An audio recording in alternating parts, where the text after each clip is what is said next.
प्राचीन काल में किसी नगर में एक बुढ़िया रहती थी।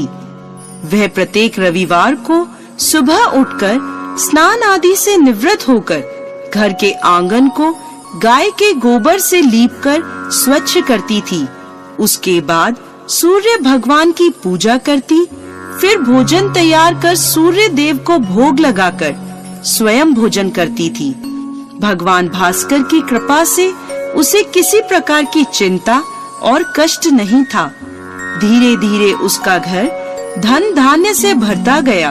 उस बुढ़िया को सुखी देखकर उसकी पड़ोसन उससे जलने लगी।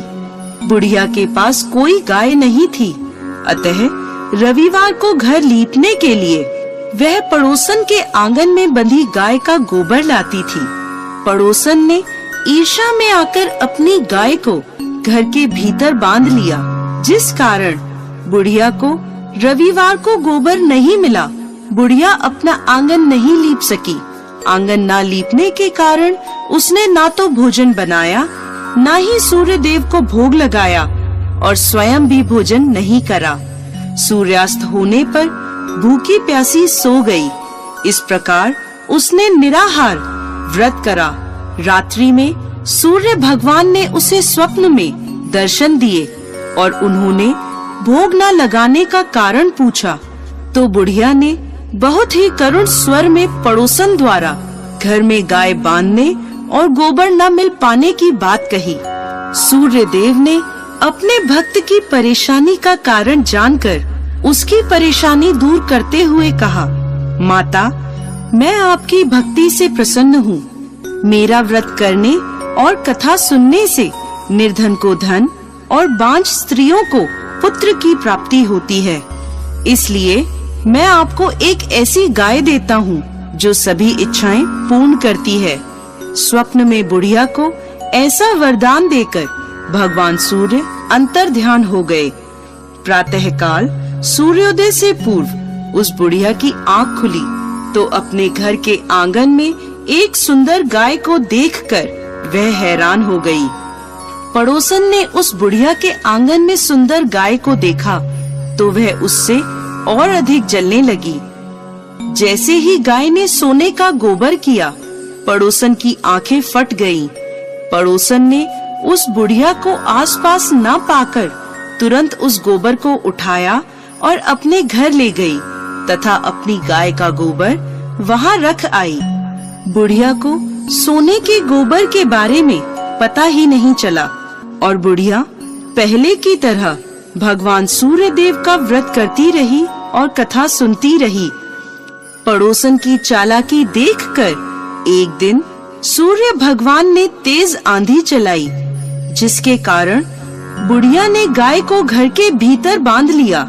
सुबह उठकर बुढ़िया ने गाय का गोबर देखा तो उसे बहुत आश्चर्य हुआ। उस दिन के बाद बुढ़िया गाय को घर के भीतर बांधने लगी। सोने के गोबर से बुढ़िया कुछ ही दिनों में धनवान हो गई। अब पड़ोसन बुरी तरह जल भुनकर राख हो गई।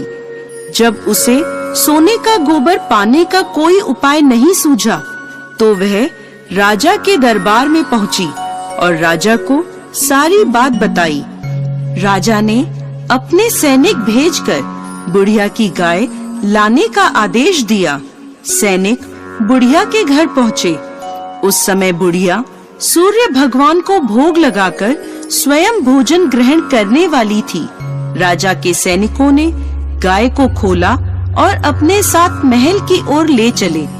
बुढ़िया ने सैनिकों से गाय न ले जाने की प्रार्थना की। बहुत रोई चिल्लाई, लेकिन राजा के सैनिक नहीं माने। गाय के चले जाने से बुढ़िया को बहुत दुख हुआ। उस दिन उसने कुछ नहीं खाया और सूर्य भगवान से गाय को पुनः प्राप्त करने की प्रार्थना करने लगी। दूसरी ओर राजा गाय को देखकर बहुत खुश हुआ और सैनिकों से बोला, इस सोने का गोबर करने वाली गाय को गौशाला की जगह मेरे कक्ष में बांधा जाए। सुबह जैसे ही राजा उठा, सारा महल गोबर और बदबू से भरा देखकर राजा घबरा गया। उसने सैनिकों से गंदगी साफ करने को कहा परंतु गोबर साफ ही नहीं हो रहा था। जितना साफ करते वह उतना ही फैल जाता। यह देखकर राजा क्रोधित हुआ और उसने पड़ोसन को राजमहल में बुलवाया और उसे दंडित किया। इसके बाद राजा ने तुरंत बुढ़िया को महल में बुलवाया और उससे क्षमा मांगते हुए सम्मान सहित गाय लौटा दी। तत्पश्चात राजा के महल से सारी गंदगी दूर हो गई। तब बुढ़िया ने राजा को रविवार के व्रत की और भगवान भास्कर द्वारा गाय दी जाने की सारी बात बताई। राजा ने अपने राज्य में घोषणा कराई कि सभी स्त्री पुरुष रविवार का व्रत किया करें।